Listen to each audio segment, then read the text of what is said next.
As you guys seen in the last episode, seems some of my decisions led me to end up all the way out here in the desert. Been out here for a while, a couple months actually. And you could say the influence is kind of getting to me. Got some ink to commemorate some of my activities. Because lately, I've been heavily involved in the arms trade. I don't even think I've so much as moved any drugs for my new organization up here. It's just been guns. I've been moving a lot of guns back and forth from ammunition and working heavily with Trevor against a lot of his enemies. You can see here we're going against some kind of a cult. It seems like, I mean, it doesn't matter. It's been bikers, it's been other drug dealers, it's been cults, it's been everybody. Trevor has a lot of enemies, and they got a lot of these houses set up. So lately I've just been knocking off each one by one, trying to help him gain a big standing out here in the desert. It's been rewarding, to say the least. I've been making a lot of money. I do miss the city though, and that's where the next part of my story takes us. You see, while I've been out here in the desert working as the point man for Trevor and Ron's organization, I've actually learned a lot. I think I gained more in knowledge and experience than I did in money. I've been learning about the drug trade and all the major players in the city. And remember, I'm not originally from San Andreas, but I think I got it down, figured out. Up here is just the Epsilon, this cult. They do a lot more in human trafficking than anything else. It's nothing new. I'm not a big fan of them. Let's just say that. Especially when I was trying to get away after hitting one of their stash houses, and I flipped my motherfucking lowrider. The one I got working with Lamar, I flipped it. I couldn't get it out, so I had to call a cab. I finally got somebody from Los Santos Customs to come look at it, seeing I was all the way in the fucking desert, and there was nothing they can do about it. So now she just sits in the garage, and I'm just waiting for the right mechanic or just somebody that can do something, because I'm not ready to give up on her just yet, but she's officially out of commission. So right back in the cab we go. You guys might recall the minivan I had when I came here at first. Fortunately, I sold that, and that thing's gone too.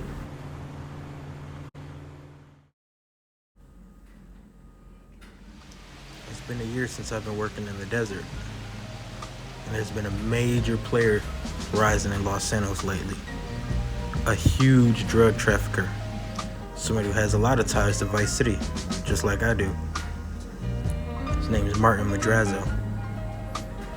He's not the leader, but he's the point man in Los Santos for his cartel. And let me just say, this is somebody you want to be real good friends with. I've heard a lot of stories of him. I didn't work directly for him in Vice City or for his cartel. But let's just say his name rings bells. And his house is constantly patrolled by his soldiers. So you can imagine how surprised I was when I got a call from him. And he just told me that I need to get in the helicopter. It all started one day when I was making my routine runs, waiting for Trevor to figure out what he wanted to do next. He was always bad at planning and thinking ahead. You know, part of all the speed and stuff. But I was hitting another stash spot anyways. Decided to bring the shotgun this time. It was a routine just like any other day.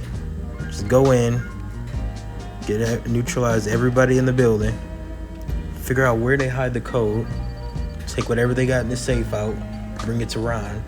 Ron brings it to Trevor. Trevor decides how much of it he's gonna sell and how much of it he's gonna use. And that's usually how it went, you know. Has been dispatched. Except one day, while I was outside the store trying to get a drink, I heard propellers.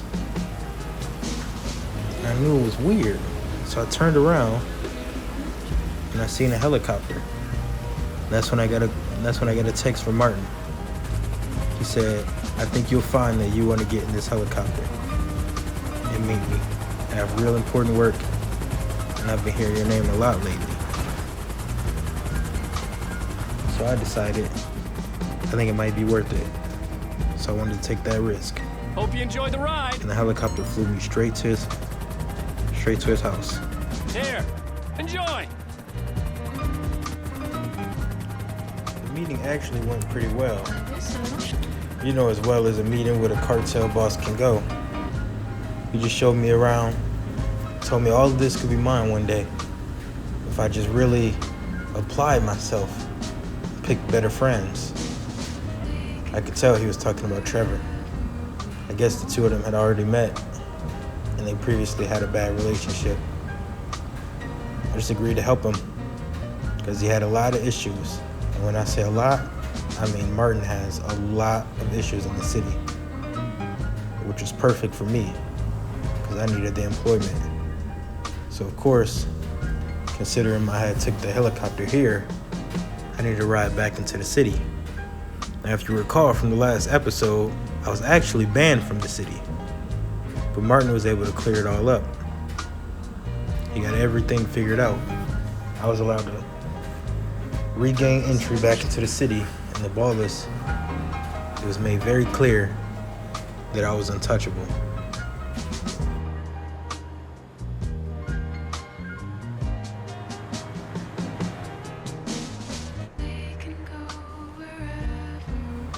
And so while I was just taking that long taxi ride through the city, I decided now was the best time to come up with a plan on how I was going to take over the city once again.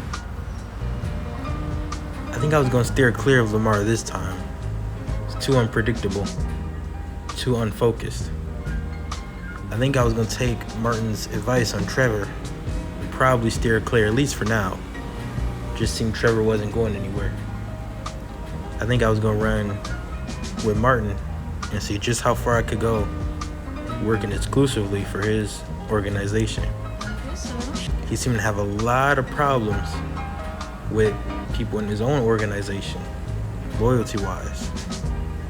See, one thing about Martin, he valued loyalty more than anything, even more than competency. And when that loyalty was broken, he would do anything to make sure his pressure was felt. So about a month later, I found myself back in that same helicopter, flying all the way back to the desert. Remember to strap on your parachute to make sure the message was sent. This loyalty would be punished.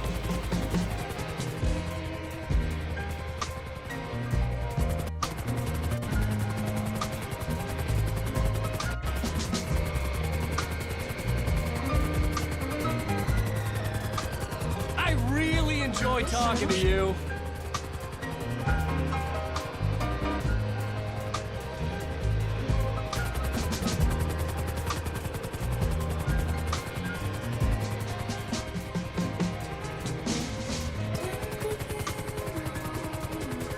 Man, I was so drunk last night. I'm still kind of tipsy. Almost there. Get ready to exit the helicopter. Here, enjoy.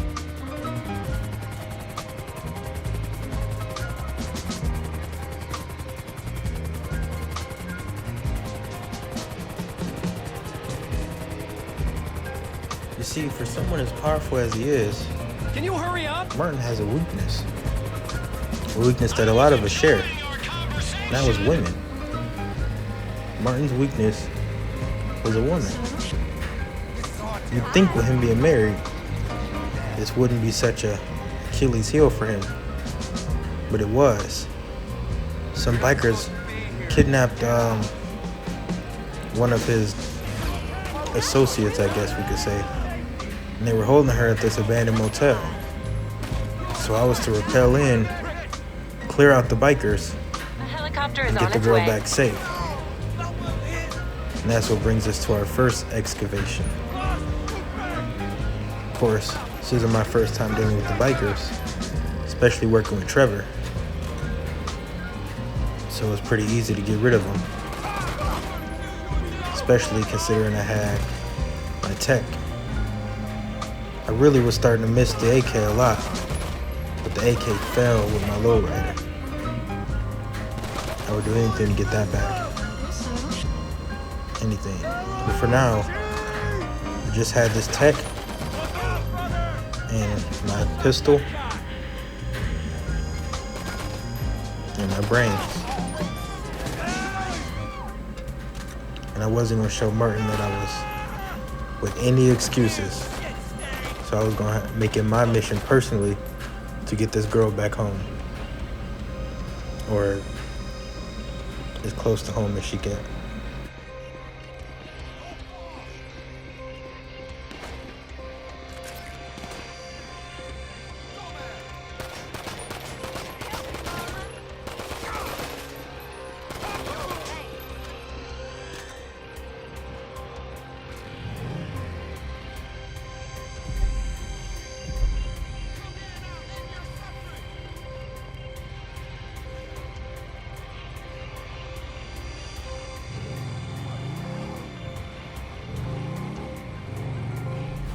Once that was done, I was on to my next mission.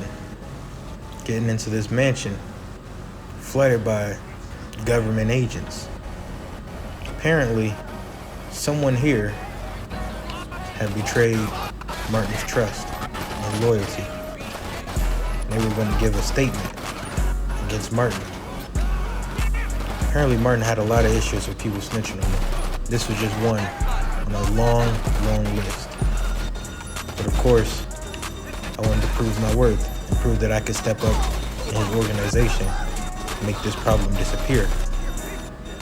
So I fought my way through the many guards and I clipped him.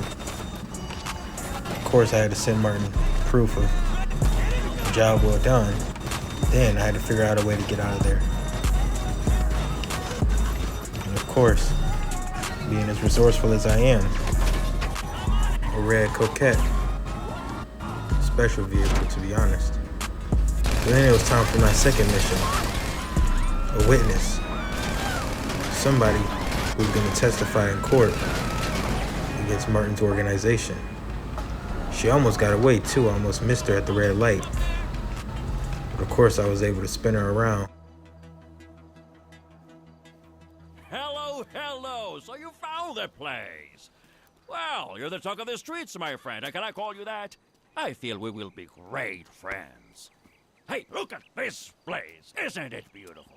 A modernist wonder home. Very significant. My business associate lives here. I bought it for her. For him. For her. For her as a present. Because I like her. As a business associate. Anyway, here. Give me that. Yes. Perfect. I will do great. Good working with you, my friend. I'll see you again. And keep this house between us. And just like that, I moved up and got promoted in Martin's organization. I was his main point man in Los Santos.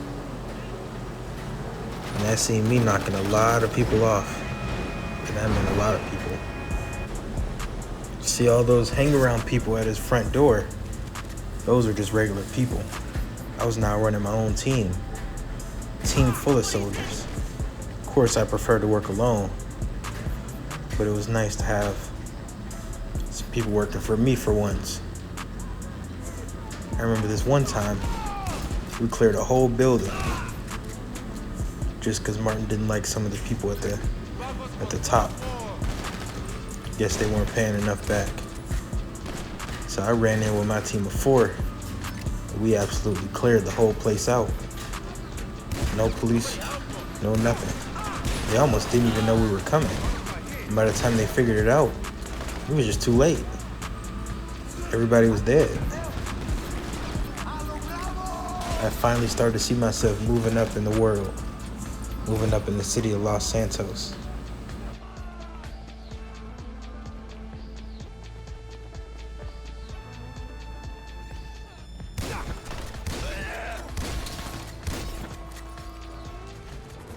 Of course, this was nowhere near the end of my work with the cartel ambassador.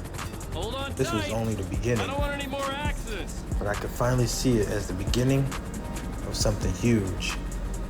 I was finally getting my foot in the door in Los Santos, for real this time.